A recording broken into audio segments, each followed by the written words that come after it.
Today I'm going to show how to make these little mossy roofed cottages.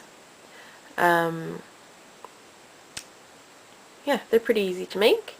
They're pretty cute, and if you're going to make a thimble garden, they're a nice addition to those.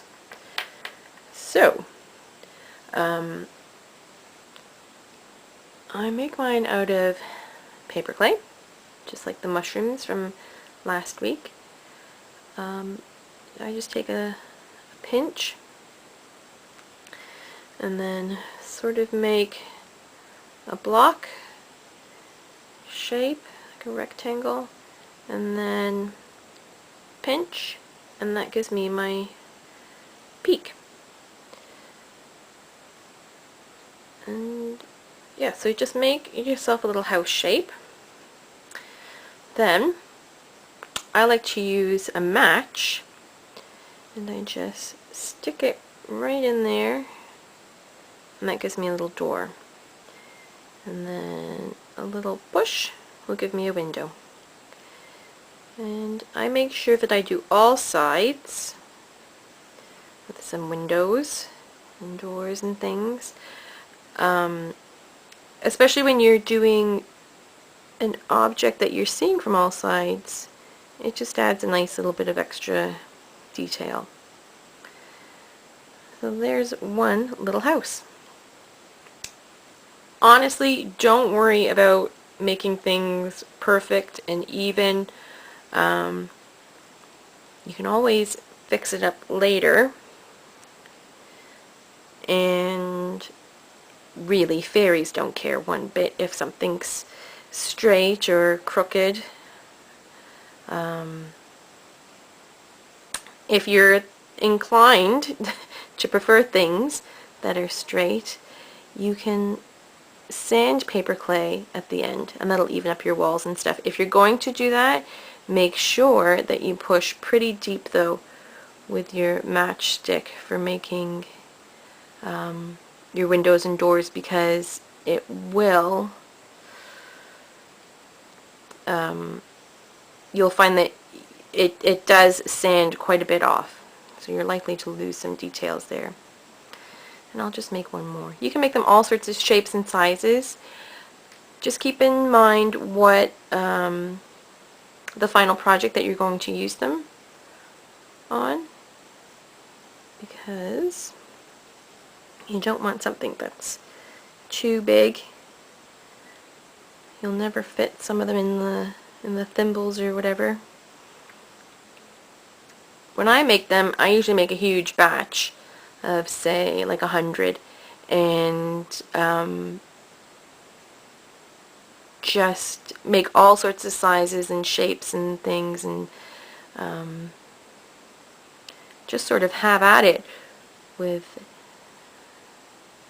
where the window placements are and how big things are or small things are. And you can use different objects as well to make your windows. A round toothpick that's just been chopped off will give you a little round window at the top. So yeah, that's it. And you let those dry, and when they're dry, they'll look like that, nice and pretty and white.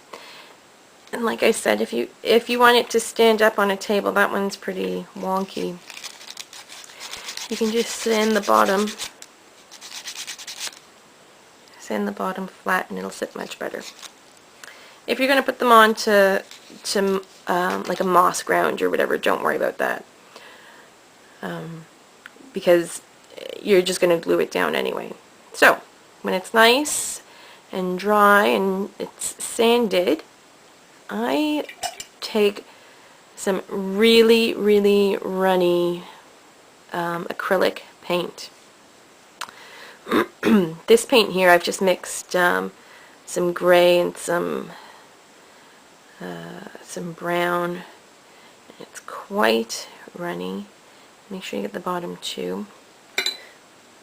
Then, of quite quickly, I take a cloth and wipe off the extra paint. And what you'll find is that the paint will hit in all those crevices and really make the windows and doors and stuff stand out. You could obviously do it any color you liked. I like to do more natural colors, but whatever. When those are dry, I like to use my fingers and just put a little bit of paint, or sorry, a little bit of glue on the table, and then just wipe the glue where I want my moss to go. And make sure you get the peak. Sometimes I forget to do that. Now this is reindeer moss, which I love. I love the color of it, and the texture is really nice. And I literally just stick it on there, give it a good pinch, hold it for a second, and then let that dry.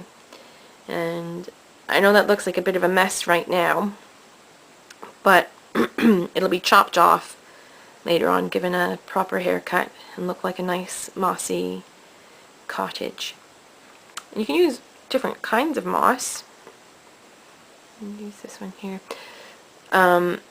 Something you might want to keep in mind though is that sometimes companies will color their moss to make it look a bit nicer.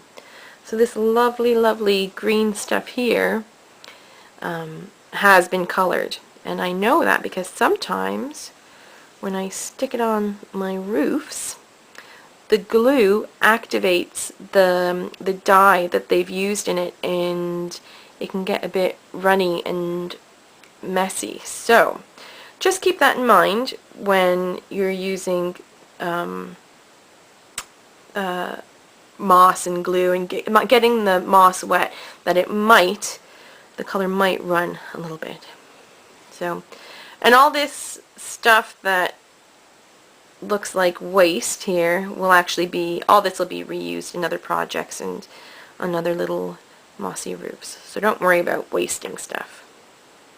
So when it's dry, you'll have a nice little place with a far out roof that needs to be trimmed.